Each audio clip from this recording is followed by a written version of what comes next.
What up, it's your boy T-Chronic back with episode 8 of the T-Chronicles Podcast. Today I got my man LiT-oNe, aka LiT-oNe, very talented MC, member of Atlantis Rising, and overall good-hearted person. And this evening we're going to talk about conquering depression, and something a lot of us go through but not a lot of us speak about. So we're going to go ahead and get right into it. I got a few questions for you, man, and I think that'll lead right into the flow. I think that's a good idea, Bubba. Yeah, cheers, my man. Cheers, brother. Wow.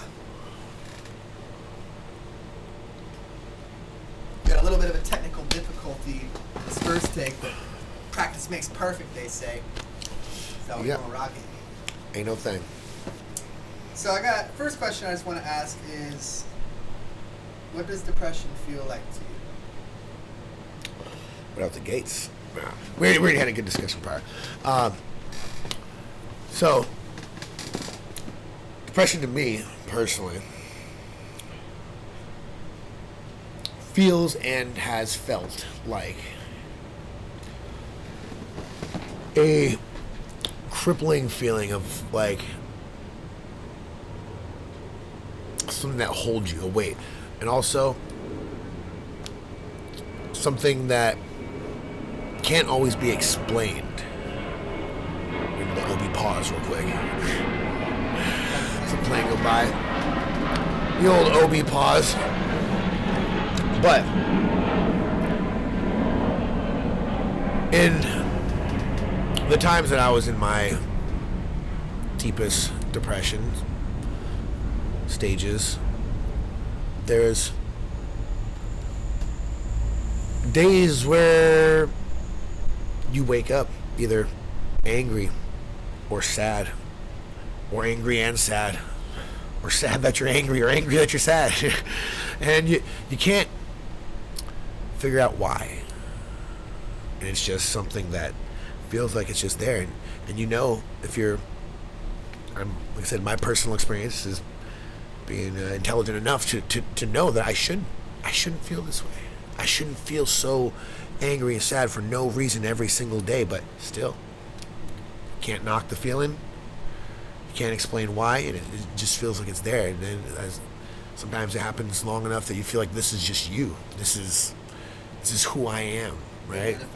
Exactly. It becomes part of this identity, and it becomes part of you listening to the inner critic inside yourself. The inner critic is the person inside of you. It's not even necessarily you, but it's something in you. It's a part of you, and it can be described as a separate entity in itself. And the inner critic will tell you these things like you're not good enough, or it'll replay memories of mistakes, or times that you were sad, or times that you were hurt, or times that you might have made somebody else sad or hurt somebody else, and then that in turn makes you feel bad about yourself, makes you feel worse. And silencing the inner critic and practicing self-compassion is something that I've been working on to combat depression, and working towards conquering it, which, still in the works. Right. But life is a mountain we're constantly learning how to climb and shit. Exactly. Life is ever changing. Yeah, Johnny B. We're doing something right now. Yeah, Johnny. Shout out Johnny B. Yeah. And it's like different for different people, and kind of what we were talking about earlier about like friends will reach out and stuff, and like at times for me I've ignored calls or something because I just maybe don't have the energy to exert to even try to explain what I'm going through. And the weird part is it's like a catch-22 of like feeling like the only things that are gonna make for myself like will make me feel better is going on a walk, working out, eating healthy, going to the beach, sinking my toes in the sand. But when you're in that zone, it's like you almost don't feel like doing any of that. But that's the only thing that's gonna bring you out of that. But it also, when you're there, it's the last things you can even feel to fathom you and try to put yourself to do. Exactly. Sometimes it's hard to get yourself out of that. I'm gonna close this door real quick. Yeah.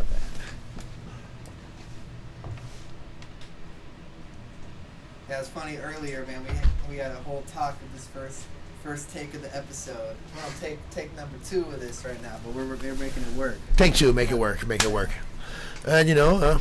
like we were saying, is sometimes when you're stuck in that depression, and what depression is to me personally, like I said, it felt like this weight, crushing feeling, and trying to conquer it still is still a never flowing piece of work. It's like life is. And yeah, I'm just happy to be here talking with you, brother, and talking about these things that are important, and happy to share with whoever is listening, whoever watching, and who's ever there. Yeah, man, it's a win-win because lately I've been going through it just in waves, and so talking with you right now, bro, it helps me, and I think it's a mutual thing with us, and then whoever's listening, you never know whose ears are open that might hear this episode and might be heard at the right time for them, Exactly. I'm trying to learn too, that when my gas tank's low, there's people around me where their gas tank's ready to give me some gas, and then when my gas tank's high and theirs is low, we're all a support system. You share where you can. Yeah. Sometimes we feel like on our own little bubble, but the more that we can, I guess, vocally express, the more that we realize we are connected and not alone. Shit, dude. Exactly. Yep. That's why we do the "You Are Not Alone" 5K for Bowers every year. This year's coming up. It's the third one. And you gonna be for that one, right? Absolutely. Yep. Last year was. Yep. Outsider. I never got the chance to meet him, but I saw his skate. He did something that I always wanted to do, which was very talented skateboarder, and he put his songs, if I'm not mistaken, he put his songs in his skate videos, and that was something growing up. Before I got into music, skateboarding was my first passion. I always thought, wow, it'd be cool to put my song in the background. And I remember seeing a video of him grinding a handrail, and he just had his tracks in the back. I always thought that was super dope. Yeah, that was a dope thing he did. That was my little brother. How old was Ryan Bowers when he passed away? I should know this. I think he's 9 years younger than me. This was almost 4 years ago, or it was 4 years ago. So he was in his mid-20s. So I just turned 35. So I think he might have been 26 or 27 at the time. I think he might have been 27. But we made a lot of good music together there towards the end. And I've known him since he was really little, and he battled with his own depression and mental issues that come about when you're faced with internal pain, whether it's physical from what he went through or mental, the things that we create inside our own heads. And we talked about it a lot, and there was multiple times where prior to him passing, he showed up at my doorstep multiple times. One time he had 100 Xanax, and he was I'm about to take him, and I said, "No, you're not." Took him, flushed him down the toilet. We went to the studio and made some music, and we made some bangers that day. And I am grateful that the last thing he ever said to me was "I love you," and the last thing I ever said to him, and I'm grateful for that. And it's important to talk about these kind of things and talk about men's mental health and let it be shared. It's very overlooked in this country, in this world, and in society. Men's mental health to a lot, the general public, if we're going to, generalize, but it's overlooked, and it's treated like it should be swept under the rug. And I do think that with this increase in depression that we've seen in the last 5-10 years, there has been a little more talk about it, but not enough. It's still very prevalent. The amount of male suicides, it's here in America, but still worldwide, and we see it happening. And depression is that thing depression is the sickness. The suicide is the symptom. And sometimes you're so low that you think that that's the answer. And I battled with my own, times, and that's why I'm here talking about it. That's why I think it's so important that we should reach out to the people we care about and, again, learn to accept the help when it's offered and extended, when it's genuine. People are there for you, and finding your own way out of it on your own, it can be done, but it's hard. I mean, find your own way out of it with help is hard. But learning how to accept help is also hard for some of us. I know for myself, personally, it's, you don't want to feel like a burden, right? So you're like, you alienate yourself. You don't reach out to the people that you care about. And that in itself, reminds me of that verse I showed you earlier. I can say it right now for you. Yeah, hell yeah. This verse I wrote recently, and it speaks keenly to depression and on that point. It's something that I felt I needed to write, and writing's been one of the biggest outlets for combating depression and getting it down on paper and then sharing it. And the verse goes like, when I'm down bad. When I'm up great. Can't hide how I feel, it's written on my face. My highs get so high, sometimes I can't take it. My lows get so low, I'm fighting for fuck's sake. Am I manic or bipolar? Don't know, can't think straight. When depression takes hold, no show in my face. I'm lost in my own head, a ghost in my own space. But try to remind myself to go at your own pace. And it's something I wrote to remind myself to go at your own pace, and also share, and hopefully someone hears it and goes, oh yeah, I can relate to that, and maybe it might help someone. And I think it's important to record things in some way, like even if it's just a written recording of it, it's a record of it, but I always say record your art, whether it's dancing, acting, sculpting, whatever it be, record it in some way and share it. It doesn't matter if it's tomorrow or 100 years from now. If somebody views your art form and feels similar emotions that you felt when you created it, then I feel like that's what it's all about as an artist, It's like that's therapeutic to release, and then the people who receive it, it's also energetic exchange and therapeutic for them too. Exactly. It's therapeutic in both ends, and that's the one side of it with the recorded art, but also performative art, like us, we're performers. Performing on stage is, I always call it a mutual healer. It's healing for the performer, and it's also healing for the audience. Especially when you're there, you're having fun, people are captivated, this energy is going back and forth. It's a mutual healer, and that's one constant in my life is music, writing, getting it down, getting out, recording it, these kind of things. But performing is one of the biggest healers, I think, has been to combating and working towards conquering depression. It's one of those things that really helps. Expressing your art form. Yeah. Like you said, whatever it is. Kicking a soccer ball, painting. Yeah. Running on the beach, music. Yeah. Art comes in so many different forms, and art is subjective. One can, someone can't tell you what your art is. If you're an artist, if you're a chef, you're an artist of your craft. If you're, an actor, you're a composer, whatever. There's all these different things that are art. If you're a tradesman, if you're a plumber, you're a carpenter, whatever. If you're doing things to a certain caliber that you feel passionate about when you're creating, and that's art.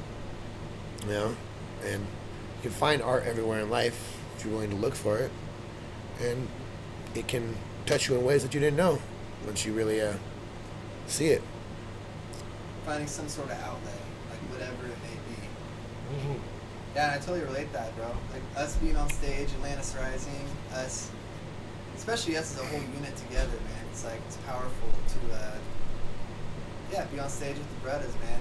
And meeting you guys has been a big game changer for me because having older mentors and people who have experience in different ways has been huge for me. And also, dude, thank you for being here, just like talking about this, bro, because it takes a lot to open up, you know what I'm saying? I know, absolutely, and I appreciate you asking me to be a part of this. I've seen your progression as an artist over the past few years, and, I think it's a really cool thing to be able to witness. Appreciate you, man. Yeah. Bless, bro. Oh, yeah, man. We had a few more little bulletins here. Yeah. Some of these you really just like capsule really well, but how do you manage the dark times now compared to before? Good question. This is actually something I've talked about recently with my therapist, and I think it's important to destigmatize, therapy. And sometimes I used to think like, oh, I'm not going to therapy. This is for crazy people, or I don't need it. But you know what? It doesn't hurt to have someone to talk to. It doesn't hurt to have somebody who might have a little more insight about things that you're looking to work on. And if you have internal goals, then it's important to go for them and figure out what they are and how to get there. But back to your question, how I used to deal with the dark times versus how I am currently working on dealing with them. I don't know. A couple years ago, not even too long ago, there was some dark times, and probably just go into this hole of, like I said, when depression takes hold, no show on my face. I just alienate myself and probably drink and do some drugs and do whatever I can to numb this pain that you're feeling inside. But now I'll have a beer, I'll smoke a joint, but I'm not doing it to numb anything. I'm not trying to run away from my problems. I'm addressing them more head on, talking about them, sharing about my own past experiences with depression and suicidal thoughts and attempts, and the fact that I'm still here means something. The fact that we're talking about it right now, it means something. So I'm trying to use those facts daily now to handle the dark times a little differently by approaching it with a more logical sense and taking these dark parts of yourself, these parts, like I said, the inner critic. This is an entity in itself, some that might keep you down in those dark times, but addressing it as its own thing and addressing past experiences, past mistakes, whatever it be, addressing them as its own entity and speaking to it as if you're having a conversation with your friend. Right. And saying, hey, I understand why you're here, but I don't need you anymore. It's time to let you go. And maybe you won't go with it. There's still, the inner critic will still talk to you. These thoughts that you have, the reoccurring thoughts about a mistake you made. It could even be about something dumb you said, and you think about it too much. But then if you're an overthinker, like you said something dumb earlier in the day, and then you're about to go to bed, and now it goes through your head. That's all you can think about. Yeah. And that kind of behavior, your mental behavior that you have, those kind of thoughts, that thought process is exacerbated when you're in a dark place, because now you're going to hyper focus on those kind of things. And that's what I used to do a lot, hyper focus on the negative.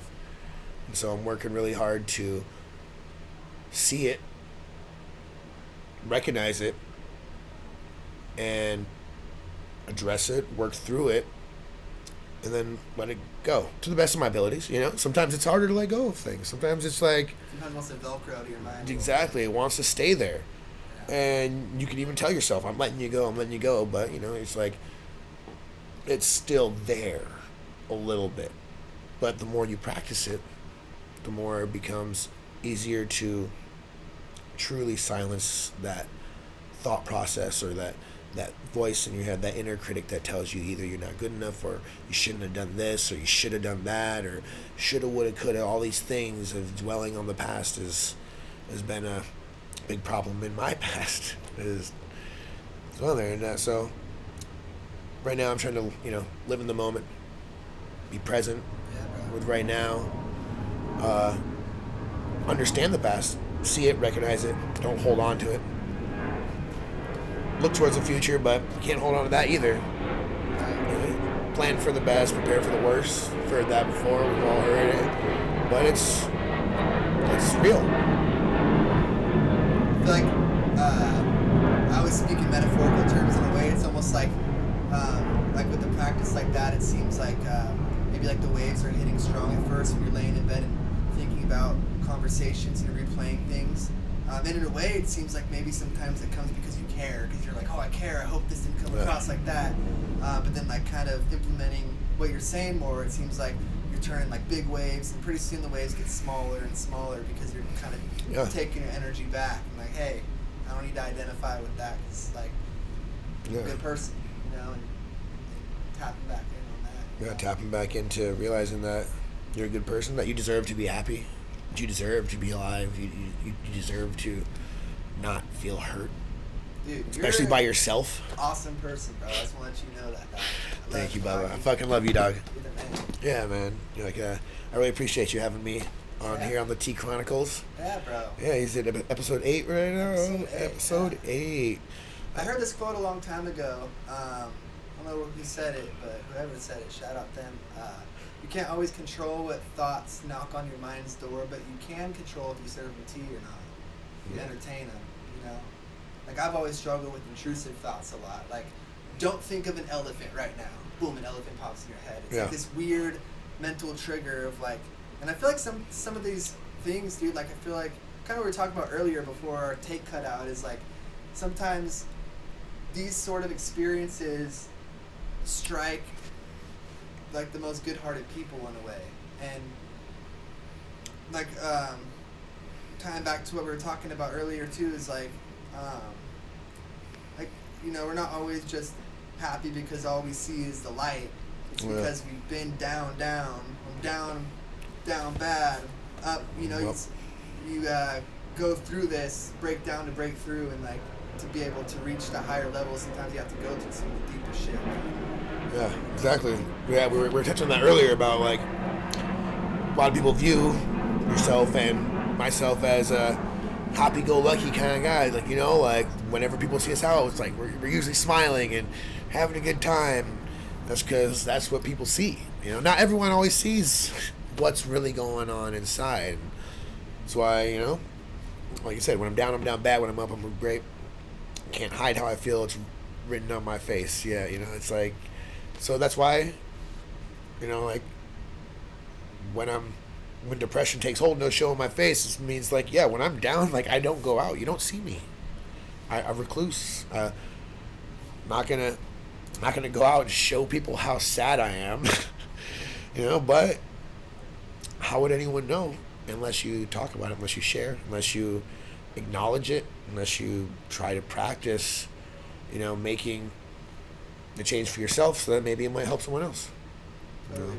Do you feel like opening, like once you start to open up, that it starts to become more easier to let it out, or do you feel like it's kind of it's still a battle? Like sometimes you can get some things out, but it's still like you're just still trying to, or you know what I mean? Like, do you feel like the valve turns on, you can let it out, or is it you kind of have to pry it out?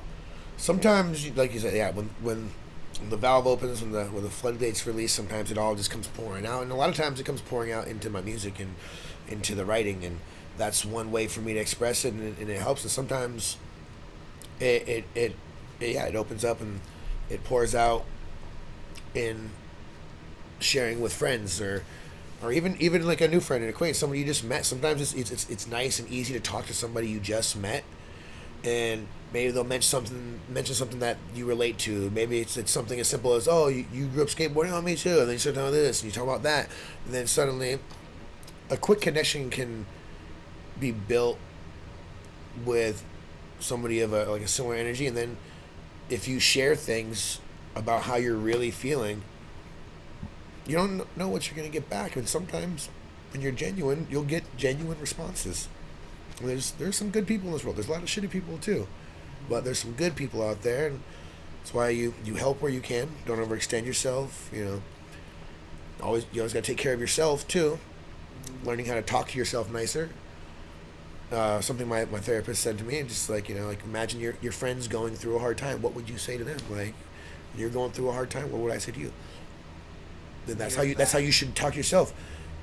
When you're in these depressive states and you talk to yourself in such a negative way, and this is because it's maybe a coping mechanism that you've developed from past traumas or whatever, and it's something that's there, whatever it be, it's something that was created because this is the way you speak to yourself. You speak to yourself negatively, you talk down yourself, and you shouldn't if you're intellectual enough,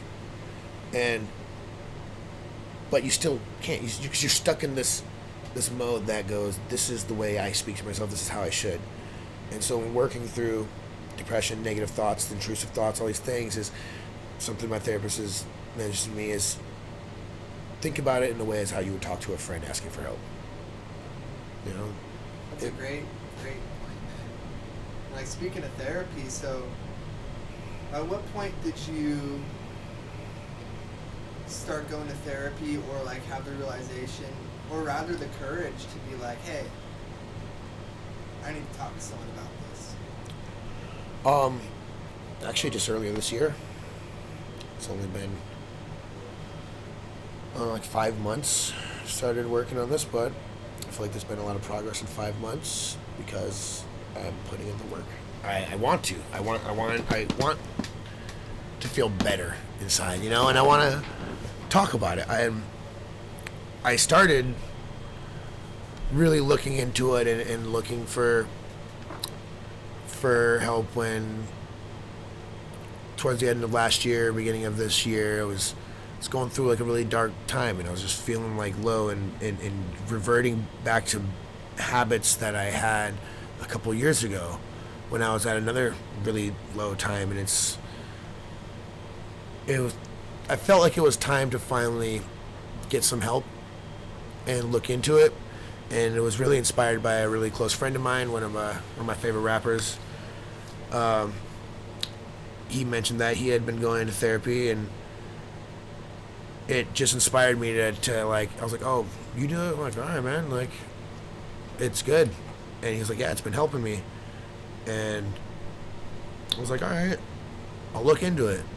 I went through like 3 different therapists before I landed upon the one I have right now. And anybody looking into therapy is, don't think of it like, oh, this first one I choose has to be it. No, just figure out what works for you.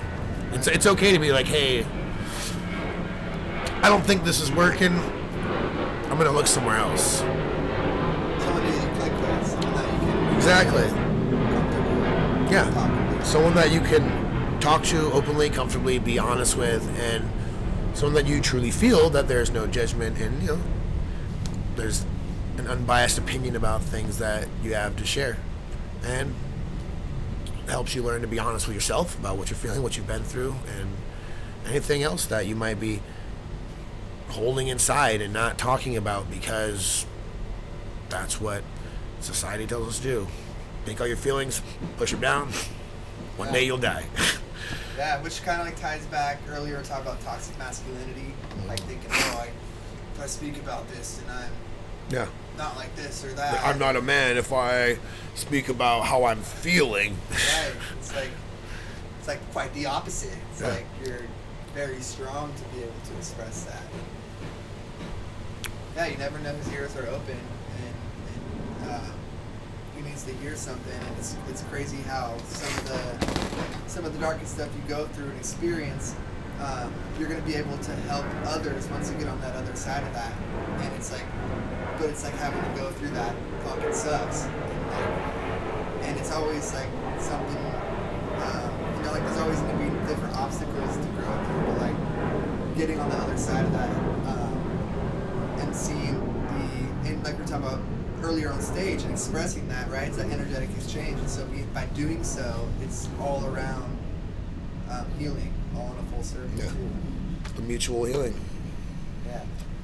Do you have any like tips or things that you've learned? Like for me, like when I feel depression, and lately I've been kind of going through it in little waves, and sometimes I'll feel it coming on, like dark clouds for me. Right. And I remember one of the first times I felt it, I didn't even understand what I was feeling.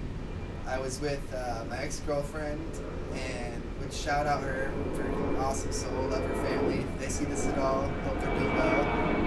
I was with her, and my mom, and my sisters, and it was when they were combing out my dreads, right? I had dreads for 8 years, and they're combing out my dreadlocks in my backyard. And they were combing out my dreads, and I was happy about doing that. It was, it had nothing to do with that.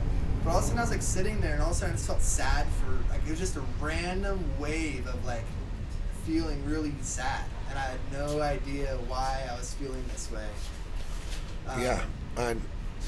We're filming. So, shout out Mom's Rolling Through. Beers if you want them. I'll take a beer. Yeah, sounds great. So yeah, I was in the backyard. Backyard. And it was cheers, bro. Ooh-ah. It's one of the first times we go zen real quick. Try not to smoke ciggies. I haven't smoked weed in quite some time. Yeah. As you know, so I went to cigarettes for like a week or two. I'm trying to get not smoking cigs. But I was in the backyard, my parents' house, getting my dreadlocks combed out, which should be like a fun time, and we're all hanging out, and all of a sudden I just felt sad. And I had nothing to do with the atmosphere around me whatsoever at all. It was just, for whatever reason, I felt sad, and I didn't understand it. And I remember that day, dude, I don't even know why. Like, I had no idea why. And anyways, so like, it was like dark clouds that started forming. And so, I guess my question to you is, do you ever feel like the dark clouds kind of just randomly appear? Like, you could be hanging out with friends, you could be in a cool circumstance, you could be at a concert, you could be, it's not always when you're alone. It could just be out of nowhere. There has been times where I felt like suddenly there was a dark cloud or something that came in. Maybe it stemmed from a thought. Maybe it was something I saw that reminded me of something, and then now that thought comes in. And part of with the therapy I've been doing is recognizing when those thoughts happen, those dark clouds come in. They'll happen, and learning how to address them, work through it, and eventually let it go. And it's difficult at times.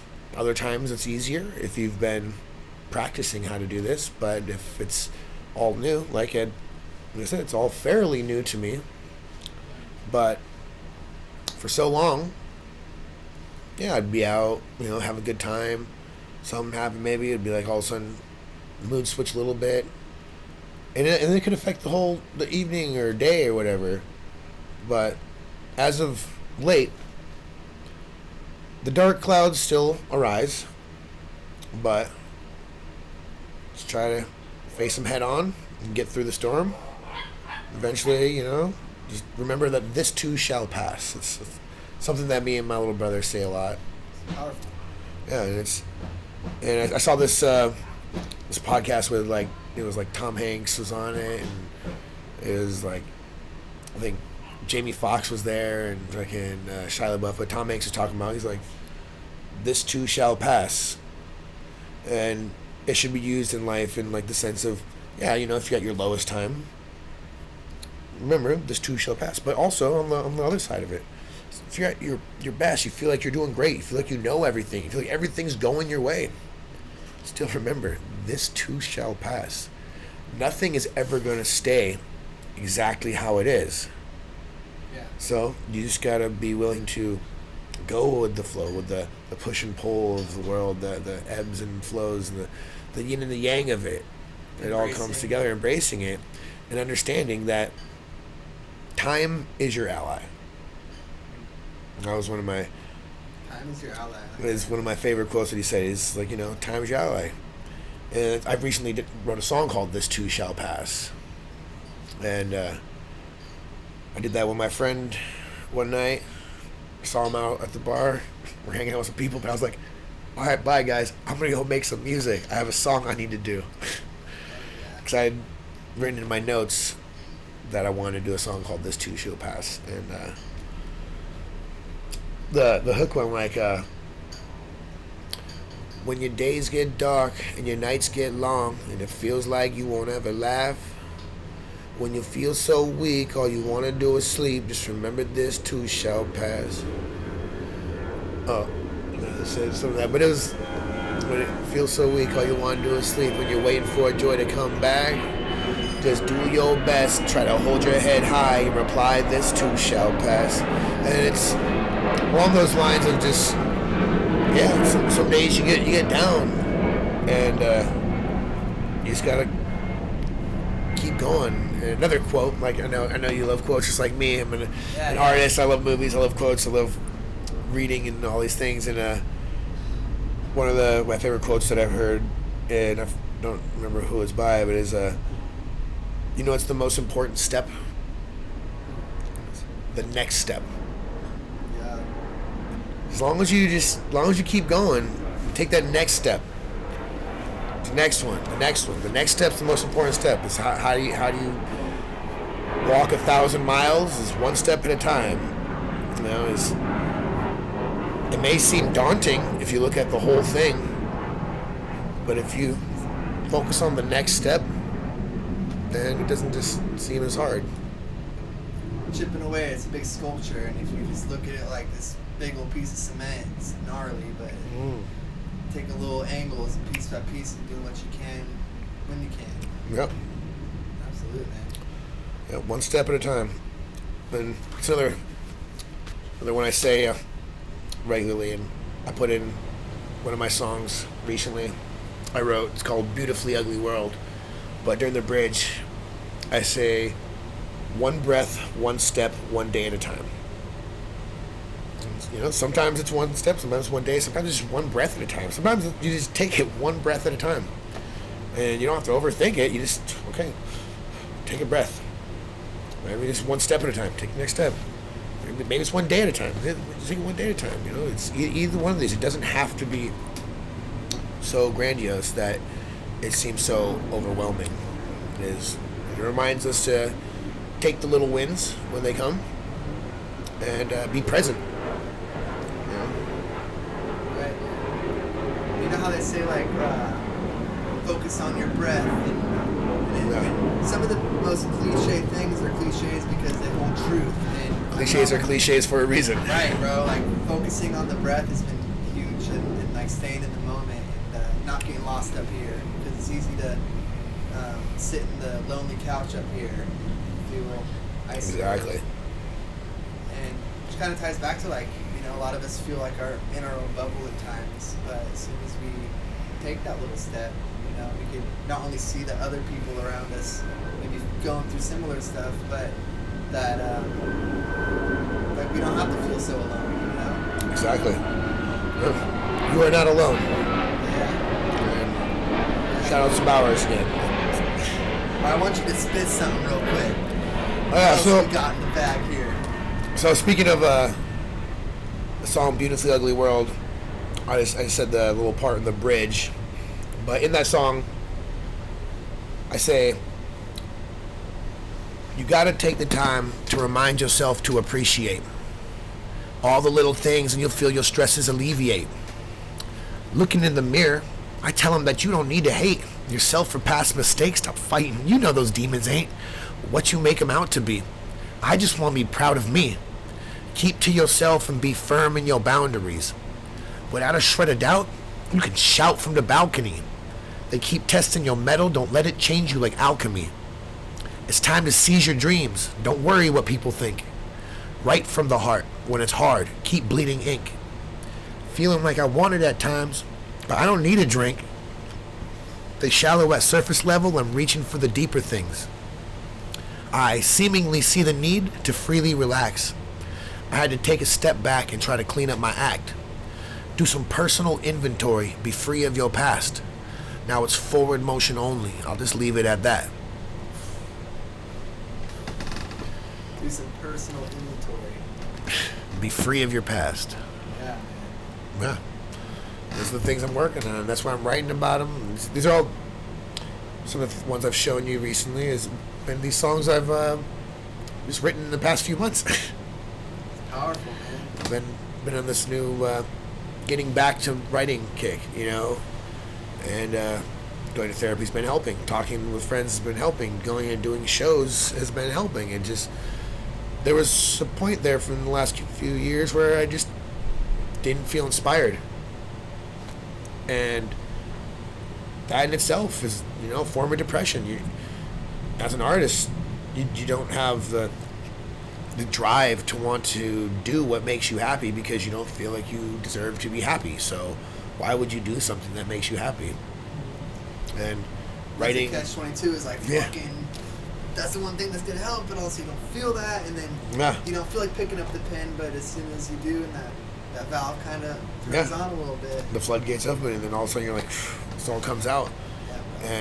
Yeah, and sometimes you don't feel inspired because you have things going on in your life. You feel like other things are more important, or you feel like there's something else you should be doing, or you just don't want to. And sometimes you can't explain why you don't want to do something that would make you happy. And that's a form of depression. Something that holds you back from doing something that feeds your soul. You know, it's important. Bro, and like seriously, man, like you are a prime example and a pillar of and a beacon of light. And it's like little do, you know, some people know at times that like, you know, like that. Wow, you're helping others around you, and even when you're feeling so low, it's like, and some people might not know the gravity of what you're experiencing, but even then your heart's so big that you're still fucking bleeding the ink, like you said, like, you know what I'm saying? Absolutely, and I see that in you too, brother. Cheers, homie. Even when you're hurting, you still help, and I try to do the same, and you know, be there without for spreading yourself too thin. Exactly. Without spreading yourself too thin, you got to be able to still do it. But that's why it takes practice. It takes practice to know how much to give. It takes practice to learn to accept help. It takes practice to know when to say no, too. Sometimes you just want to give. You just want to give so much. I felt that before. Yeah. And sometimes you gotta learn. You gotta unlearn giving too much of yourself. Yeah. Like sometimes you cast so much out. Because you want to like be of light and of service, which is good at times because you feel that reciprocation or you feel like you feel good being of service. But it's also to like, it's just as important to be open to receive and like get that love too. Absolutely. And yeah, when you have a certain image of yourself, just like having a negative self-image, or you know, like a negative self-image, you talk negatively about yourself, or still maybe even a somewhat negative self-image, so you give to try to compensate. Like give too much. Like it's not a bad thing to give. It's not a bad thing to help. But sometimes you feel bad about yourself, like, oh, I did this or that, or I should have done this or that. And so then you overextend yourself to try to make up for mistakes and stuff like that. And learning to accept mistakes as they are, learn from them, and try your best to just treat yourself better. Like when depression takes hold, it really just holds you down and really doesn't allow you to be your best self. And sometimes you can't get away from it. Sometimes you can't explain why. Sometimes it's just like, oh, I'm here, I'm stuck. But it can get better, and it will get better. Time is your ally. Trust in your gut, trust in your heart. Accept help when extended from a genuine place. You know, I think it's one of the biggest things I've been working on and trying to remind myself, and I keep saying these things that I say, to friends that are going through it, just talking to you, talking to whoever it may be. Words have power. Speaking things into fruition, into existence is important. That's why words, the term, casting spells has to happen because it has to be spoken. You have to do it. It's, whatever form of magic it needs to be, lyrical magic that is the words that you write, speaking it gives it power. You write something down all day, and grammar and punctuation is key with the written word, so that when you read it and you speak it, it's said with the right inflection, with the right tone, with the right pauses where necessary. So let the impact hit. Exactly. I remember reading, or I don't know if I've read this or heard this, just like sometimes the strongest parts of music are not the notes you're hitting, but the silence in between, where it's like absorbed. Yeah, I think there was a quote about jazz. Yeah. So I'm like trying to remember where I learned that from, who said it, but it's very true, Yeah. Finding the pocket that works for you. And finding the silence in between and appreciating it all. Yeah, man.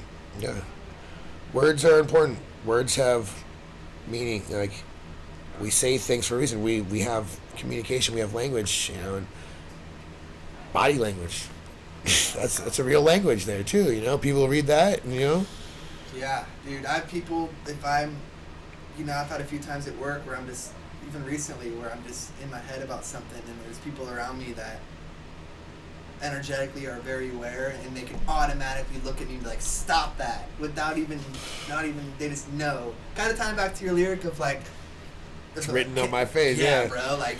Can't hide how I feel, it's written on my face, yeah. There's a Usagi, shout out Usagi at People's, she'll call it the monkey brain. It's like sometimes you get in the monkey brain and freaking, it just like tries to drive you crazy. And getting out of that and tying back to the breath and just being in the moment. And when I was in my junior year of high school, I had spiritual enlightenment experience, and I felt like for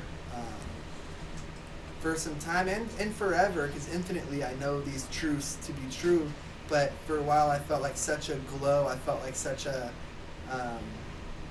like I woke up and there was like nothing that could bring me down. It was like this, people would turn their heads to be like, what's the light bulb going on over there, like what, I had this like thing, and it'll never be gone. It's just sometimes the awareness of it we forget, and so I felt like for a long time I was like very tapped in, and like just like nothing could bring me down. And then when those dark clouds started forming at some point, it's like a little fog created this barrier between me and the awareness of like the abundance of like it's all good, and like and when we're like we're all here for such a blink of an eye and such a little blip in time. And what I'm trying to like work on myself is that like I feel like sometimes I at some point, whether it was like depression, fear, or a combination of both, I started to close my eyes on the roller coaster of life and almost wait for it to be over, versus throwing my hands up and fucking being like woo and enjoying the shit, Yeah. And that's the enlightenment, that's the truth, and that's what's real. And this type of shit and like waiting for it to be over, and it's like it's a rough thought, but like at times I felt like that, and it's not that I don't love life or anything like that. Yeah, it is. Let's go. But at some point, like I wrote this around when I'm like trying to open my eyes on the roller coaster, enjoy the ride till it's over. And even when it's over, we're still infinite and it's intricate, shifting dimensions and everything. That. Yeah. This rhymes, but Tight flow. Tight flow. Learning to enjoy the ride instead of covering up my eyes and being fearful of the experience, because I think sometimes like when you feel deeply and you have kind of that like spiritual awareness, or you have like a spiritual experience, like you're almost in a position of power to like let other people know, and that kind of ties back to like being of service to others, but also like being of service to yourself. And the more you're of service to yourself, the more you can like spread that abundance. And when you're of service to yourself, that abundance that you emit to the others never runs out, and you never feel depleted because you're solid with yourself. And that's something I'm kind of working on myself. Absolutely, is that self-compassion. Yeah, exactly, dude. Self-compassion. That's the main thing I'm working with my therapist about, is that self-compassion therapy, that practice of speaking to yourself nicely. And when you do that regularly, you'll learn to give more as well, because you won't feel so depleted, like that. It reminded me of one of my favorite Coda bars. He says, it sucks to hold on to my love when I got so much to give, and it's like, when you have a lot to give, and so you don't want to hold on to it, and you want to give. Sometimes you have to, if it's not there to be given, like you have to take care of yourself first, and that way you can take care of the ones you really care about. Absolutely, bro. Absolutely, it's important. Yeah, there's this thing I always say too about like relationships in life. Like we all have relationships in life, whether it's an intimate relationship, whether it's a friendship, it's a relationship, it's a sibling, family member, whatever, it's a relationship. We all have these different relationships in our life. And with those relationships, we have our core. The core people are the ones that we know, we love, we care about those things. And then as they go out, like layers of it, those people, you start to care less and less as it goes out, meaning like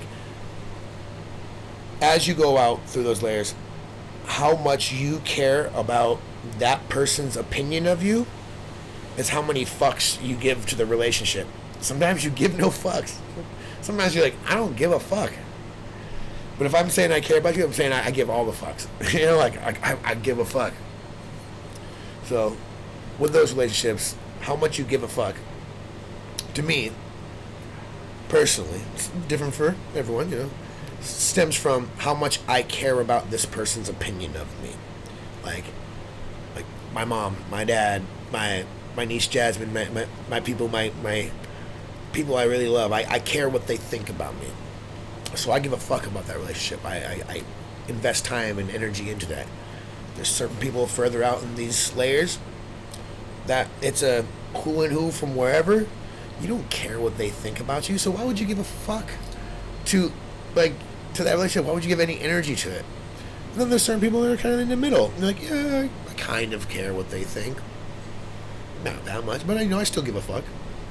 So sometimes learning how much you care about a certain thing will give you the knowledge of where and how many fucks you should give. Totally, and like the people around you where you value their opinion and you love, you care, and then there's like people who like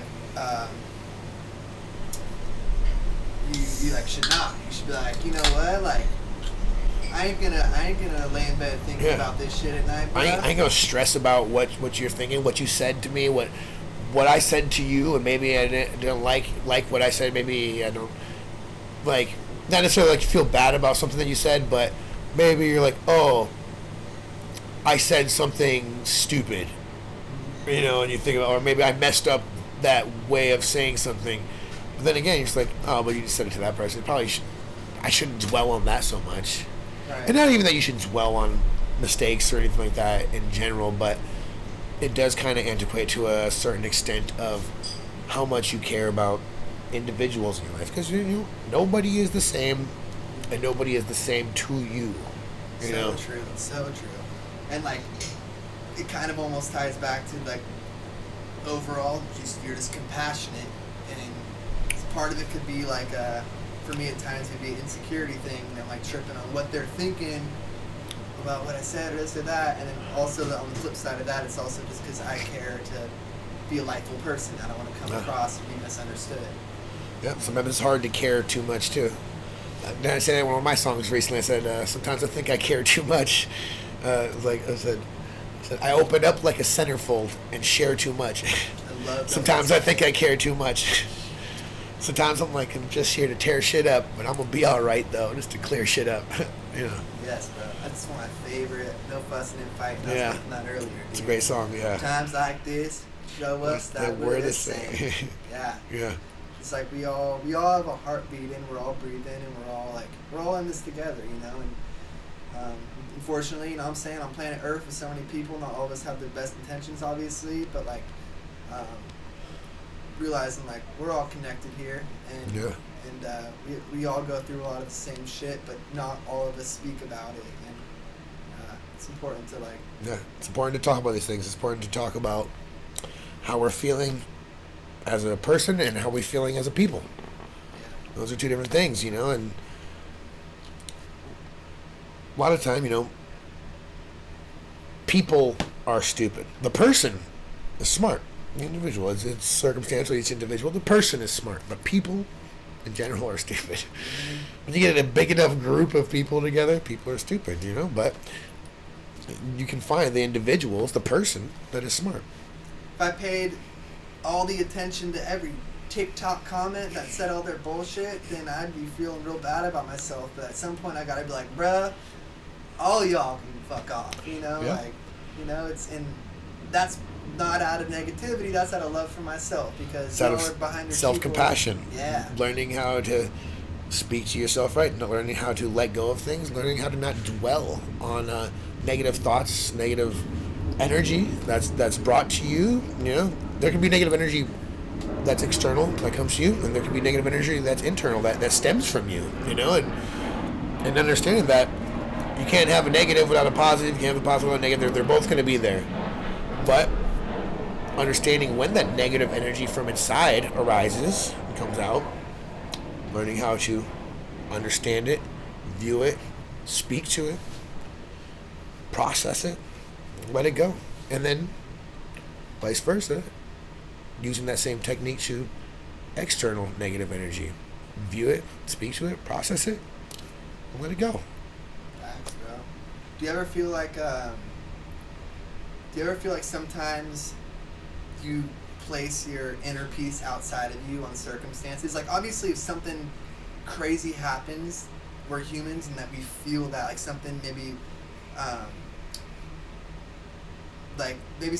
tragedy happens, and obviously that's going to affect your life and the way you feel, but sometimes I'll, like, place my inner peace outside of me on little circumstances or conversations that, like, of people who are hating or whatever it may be, and I'll let it rumble my inner peace because I'm, like, placing my inner energy, my inner peace outside of me on, like, maybe, like, me and this person aren't talking as much, or maybe whatever it may be, like, certain things that the ebbs and flows of life that, like, yo, that's okay, like, that's all right, and I shouldn't place so much of my own inner peace outside of me, or rely on things outside of me to bring me inner peace, you know? Yeah, no, sometimes the inner peace be placed outside, and it can happen like that, and you don't even realize it's happening, but finding the right tools to recognize when that's happening, you know, to navigate it properly, because for a lot of us, we don't realize it's happening until it's after it's happened, you know, like, and you're like, oh shit, I just put so much of my energy into something that I shouldn't have, and now I'm regretting it, thinking about how I did that. But through practice, through talking about it, through understanding as things approach, taking them as they are, you can recognize in those moments when you have this inner peace that you set outside yourself and you're letting it affect you in that moment. It'll help you later down the line when you rethink about that moment that was already taking away from your inner peace. So maybe you let your inner peace go, it happened, later you thinking about it, you're like, oh shit, I shouldn't have let that affect me so much. It's happened, it's fine. Don't overthink about that either. Don't let that bring you down, don't let that keep you there. But also figuring out how to recognize these patterns, that we've created these habits, these, walls. We build these defense mechanisms to try to protect ourselves in some way. Sending your inner peace outside yourself to appease someone else as a defense mechanism to want to be liked, because maybe there's some form of depression in there that doesn't like yourself, so you want to be liked, so maybe you could like yourself too. Like almost looking for like a validation outside of you. Zion-I, there's a bar. It's the song with it's called Silly Putty. He says something along the lines of like, is that Zion-I, or isn't that Grouch and Eli, or is that Living Legends Silly Putty?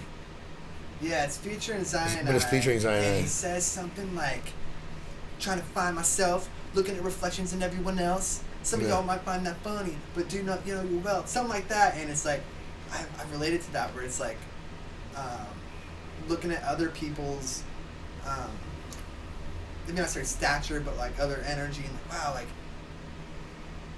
you're like trying to find like, wow, I want to be like that or this or that, and like, that's already within you, and like strengthening your inner peace and not letting I have this one bar where it's like, rooted like a tree, ain't phased by your breeze. You could bring a tornado, but you ain't shaking a leaf, and keeping that inner peace solid and working on that, which takes time, It does. It takes practice.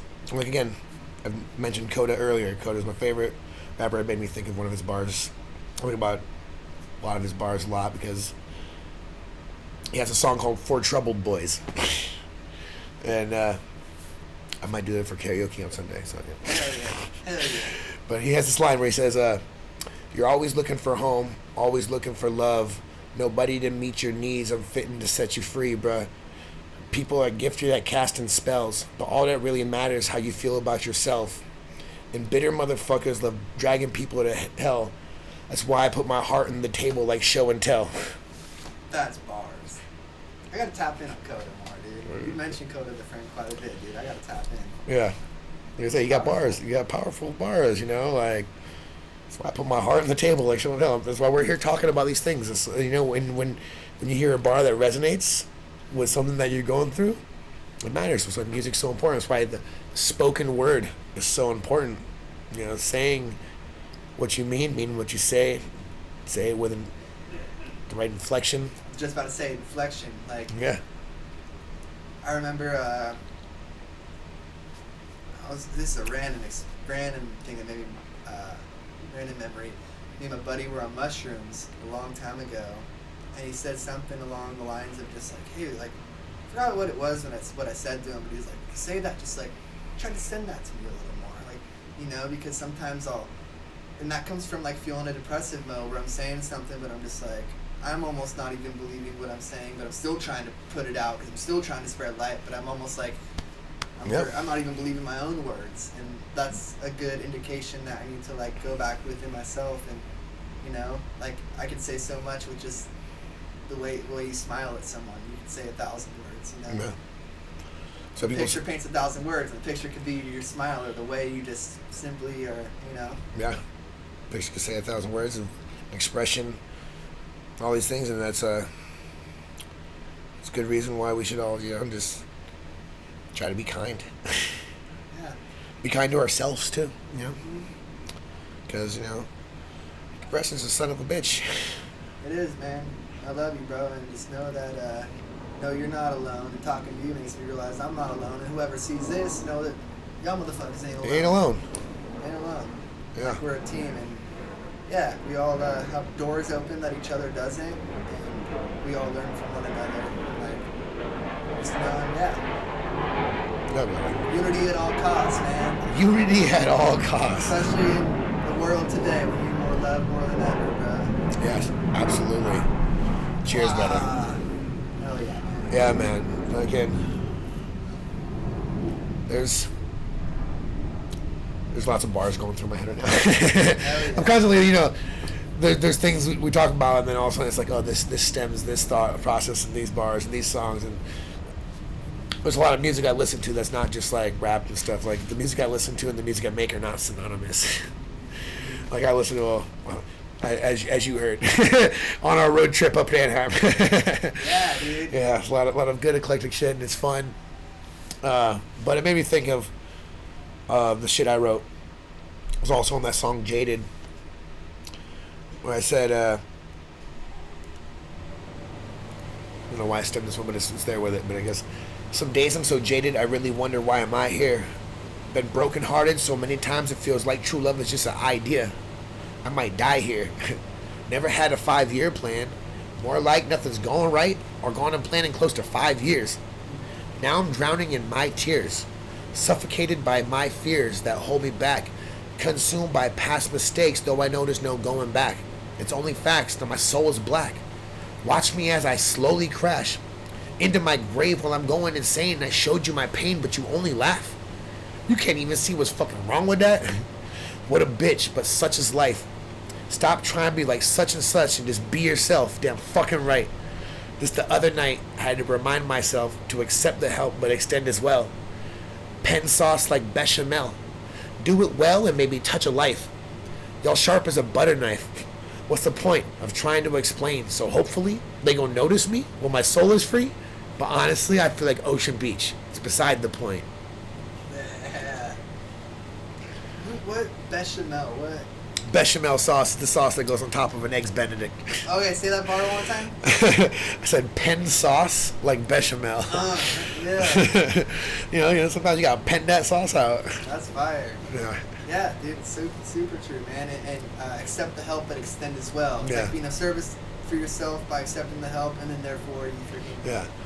bring Accept that the back help. out. Accept the help, but extend as well. Pen sauce like bechamel. Do it well and maybe touch a life. That's so fire, bro. See, dude, and tying back to find your creative outlet. If I didn't have music, I don't know what the hell I would do.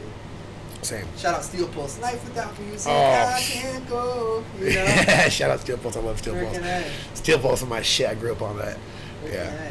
I you know, I'm learning different. Like I'm a cook now. I grew up. I never would in past relationships. I was never the cook. I never knew how to cook a, nice and clean meal. Simple meals I can cook. But let's like. I work in a lot of kitchens too. Right. And, Yeah. and so you're always learning new stuff. But I'm not a construction worker. I'm not a carpenter. I don't know this or that. But what I do know is how to tie together some rhymes and make you feel a certain way, And when people come to me and they're like, dude, you gave me chills, or, I really appreciated this part of your song, whatever it is, and that lets me know, damn, like, it's being received. And a lot of times, the people that say that don't realize how much that truly means to you. As an artist, if anybody takes the time to listen to what I have to say, something that I put my heart into, my passion, and they take the time and listen, and they feel something and have some kind of a reaction and feel the need to respond in a way that goes, hey, I really appreciate you and what you said. I feel like I appreciate you taking the time to listen, because as an artist, that means everything to me. Totally. Especially with someone who cares so much about the lyrics, like we care about the lyrics we're saying, and the words that are being spoken, and knowing they're being I try to put emphasis into every line, Yeah. Emphasize. Shout out to my guy, Emphasize. Hell yeah, dude. Emphasize dope. I feel like we'd be naming out artists tonight, too. Shout out them all, dude. You're awesome. Shout out them all. Shout out to them all. I'm all D. That's my guy. Hell yeah, bro. Well, also shout out. You talking about Steel Pole? Shout out to my uncle Udawat. I remember again. Shout out to my brother Miles. He's the one who put me up on Steel Pulse when I was like 11 years old. I was like, oh, this is my shit. Miles from Slightly? No, not Miles from Slightly. My brother Miles. I have a brother Miles. Oh, word. But yeah. Shout out both Miles. Shout out both Miles. And shout out Slightly Stupid. OB. Yes, sir. Ready to roll him. OB on him. Yes, sir. We're actually in my childhood house right here. If you didn't know. We're a little bit into this. Now we mention it. Yeah. It's a beautiful pad, man. We got the greenery behind us. Yeah. It's happening. Shout out to Travis's dad, Patrick. It's his birthday. Shout outs to family. Yes, Yeah. sir. All the people. Yeah. Yeah, man. Family forever. You're my family forever now, bro. Cheers, homie. Oh. Is there any last thoughts or anything that you want to let the people know?